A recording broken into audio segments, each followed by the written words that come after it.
이때 이 시대를 사셨던 우리의 할아버지 할머니들은 정말 위대하신 분들이에요. 정말 존경하는, 정말 리스펙하는 그런 마음을 가지고 살아가고 있습니다. 선생님은요?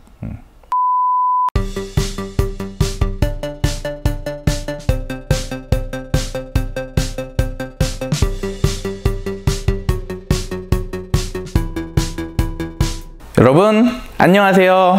박정남 선생님입니다. 여러분들 사회공부 재미있게 잘 하고 있나요? 우리가 벌써 이 2단원의 3분의 1을 끝났어요. 지난 단원에서 우리는 이 우리나라 경제체제의 특징을 공부를 했고요. 오늘부터는 이제 2단원, 두 번째 단원 우리나라의 경제 성장에 대해서 공부를 합니다. 지난 시간까지 우리는 우리나라 경제체제의 특징을 공부를 하면서 가계, 기업, 시장 이런 것들을 공부를 했고요. 그리고 우리나라 경제는 이 자유 그리고 경쟁 이 두 가지로 우리가 경제 활동을 하고 있다라고 공부를 했습니다. 자, 그러면 이제 오늘부터 이 6.25 전쟁, 6.25 전쟁 이후부터 우리나라가 어떻게 발전을 해와서 지금 오늘날까지 살아가고 있는지를 공부를 하는 단원입니다. 자, 그러면 이제 이 6.25 전쟁 이후 경제 성장 모습부터 차근차근 살펴보도록 합시다. 자, 6.25 전쟁, 6.25 전쟁이 일어났습니다. 한국전쟁이라고도 하고요.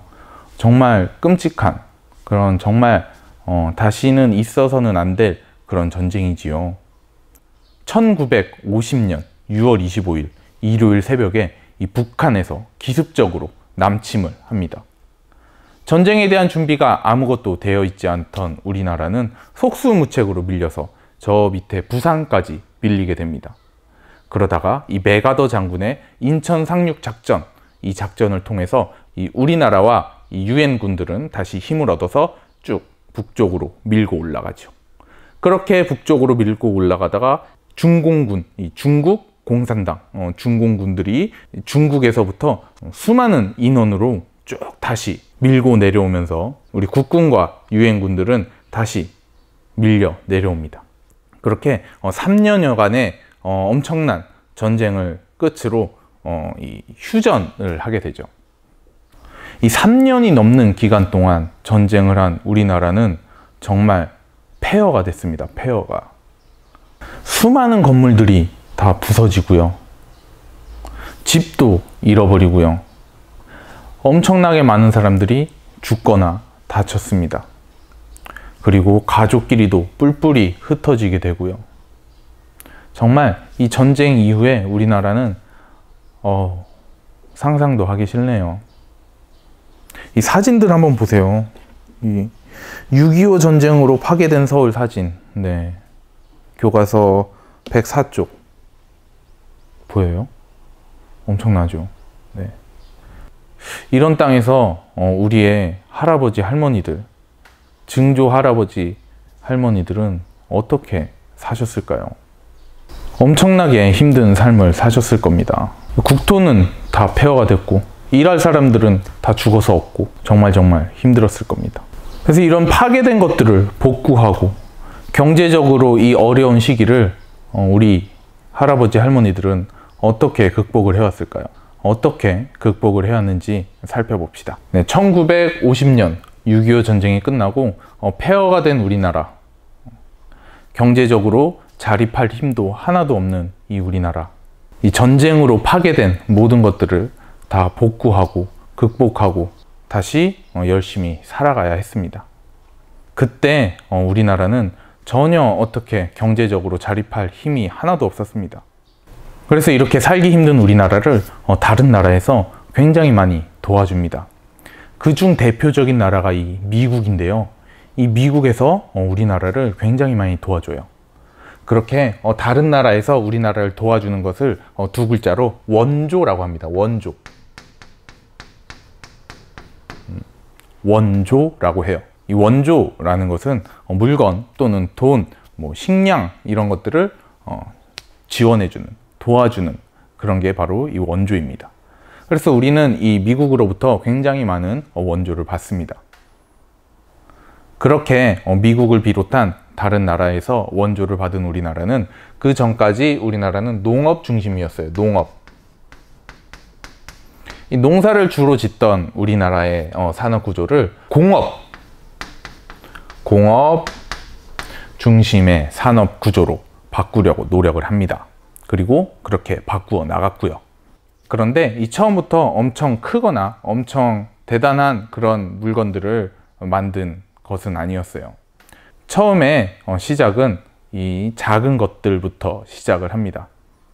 식료품, 그리고 섬유, 이런 공업들 같이 우리 일상생활에서 가장 먼저 필요한 것들, 이런 것들을 만드는 공업이 발달했는데요.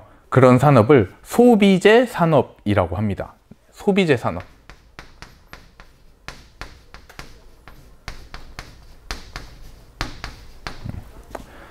처음부터 뭐 공장에서 뭐 자동차를 만들고 뭐 철을 만들고 이럴 수는 없었어요. 우리가 가진 게 아무것도 없었기 때문에.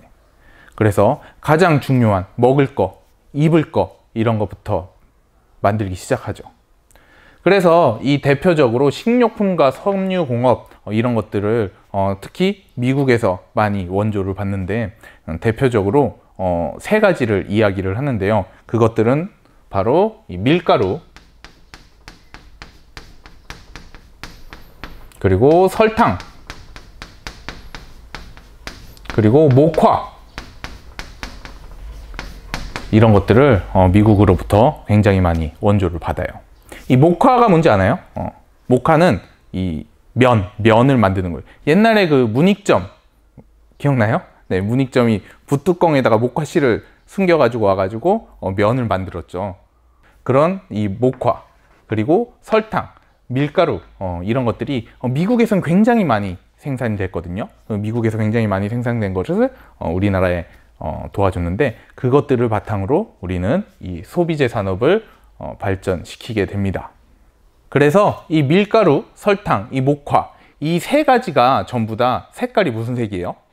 네, 흰색이죠, 흰색. 그래서 얘네를 삼백산업, 세 개의 하얀 삼백산업이라고 불리는데요. 이 세 개의 하얀 물건들로부터 우리나라는 시작을 합니다. 삼성 알죠? 삼성. 지금 우리나라의 대표적인 기업. 우리나라뿐만이 아니라 이 세계적인 기업인 이 삼성도 처음에 이 설탕 공장부터 시작을 했습니다. 그때 제1제당 여기에서부터 출발을 하게 된 그런 기업인데요. 이때 1950년대에는 우리나라가 아무런 힘도 없고 모든 것들은 다 파괴되고 경제적으로 자립할 힘이 전혀 없어서 다른 나라로부터 원조를 받아서 생활을 했습니다. 특히 밀가루와 설탕과 목화와 같은 이 삼백산업, 이런 것들을 중심으로 이 식료품과 섬유공업과 같은 이런 소비재 산업부터 1950년대에 들어오게 되면서 우리나라는 경제 발전을 시작하게 되죠. 그렇게 우리나라는 1950년대에 이 힘든 시절을 보내고 드디어 1960년대가 되었습니다. 이 1960년대에 어떤 일들이 일어났는지 기억나나요? 우리 전에 1단원 우리나라 민주주의의 발전에서 공부를 했는데, 이때 이 4.19 혁명으로 이승만 정부가 무너지고 장면 내각이 잠깐 들어섰었죠. 그런데 그 다음에 바로 이 박정희라는 군인이 이 쿠데타를 일으켜서 군사 정변을 일으켜서 우리나라의 정권을 잡게 됩니다.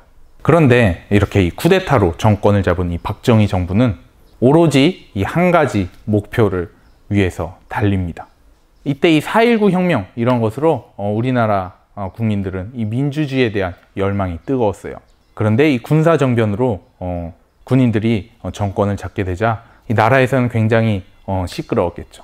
이때 이 박정희 정부는 딱 한 가지, 오로지 경제 성장, 이것에 집중을 하게 되고 모든 이 우리나라의 힘을 이 경제 성장에 초점을 맞추고 달리기 시작합니다. 그래서 이 1960년대에 이 정부는 어떤 일을 하냐면요, 바로 그 유명한 경제개발 5개년 계획, 이 경제개발 5개년 계획이라는 것을 실행을 합니다. 바로 경제개발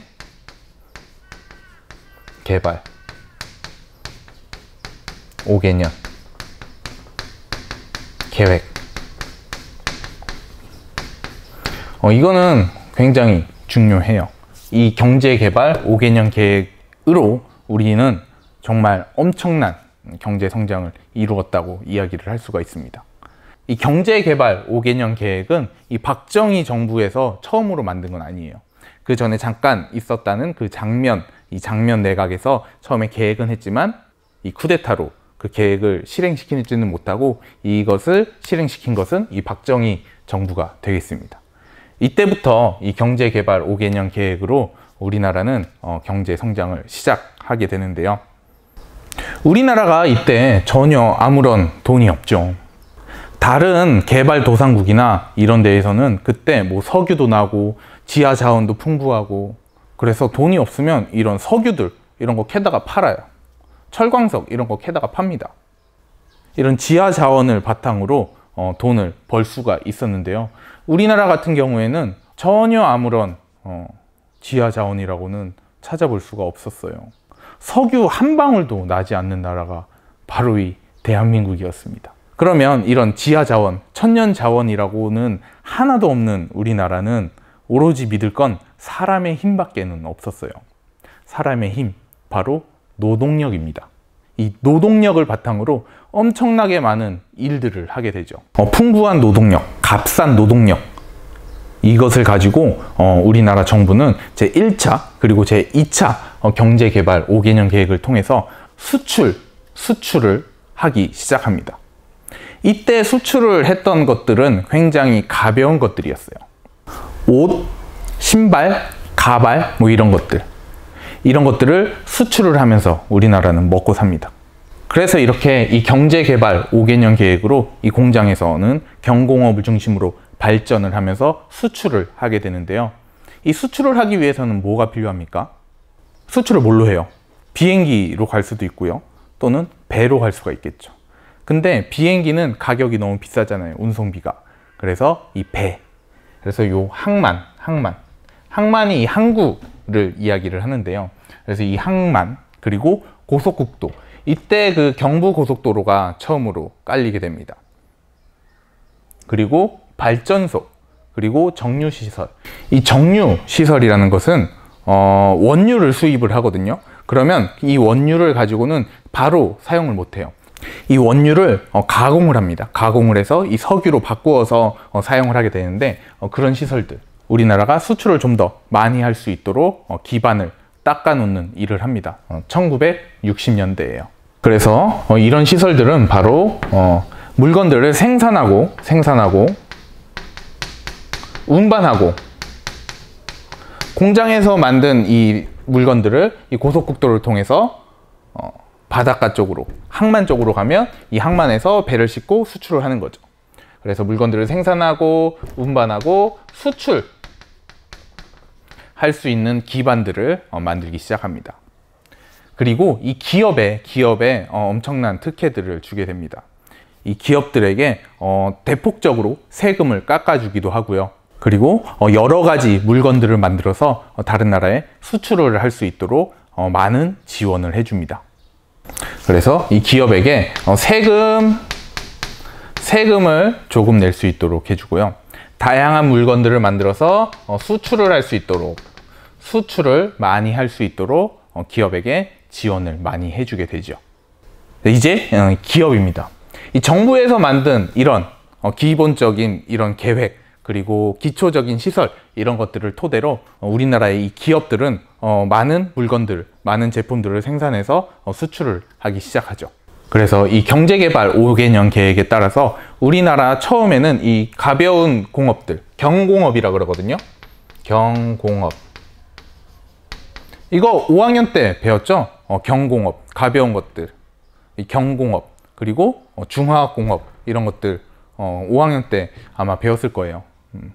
이 경공업이라는 것은 가벼운 제품들, 신발, 의류, 가발, 식료품, 종이, 이런 경공업 제품을 만들어서 수출을 합니다. 이렇게 할 수 있었던 바탕은 선생님이 좀 아까 또 이야기를 했지만 우리에게는 아무런 지하 자원, 천연 자원 이런 게 없어요. 석유 한 방울도 안 납니다. 우리에게 있는 것은 오직 우리의 두 손, 두 발, 사람입니다. 사람.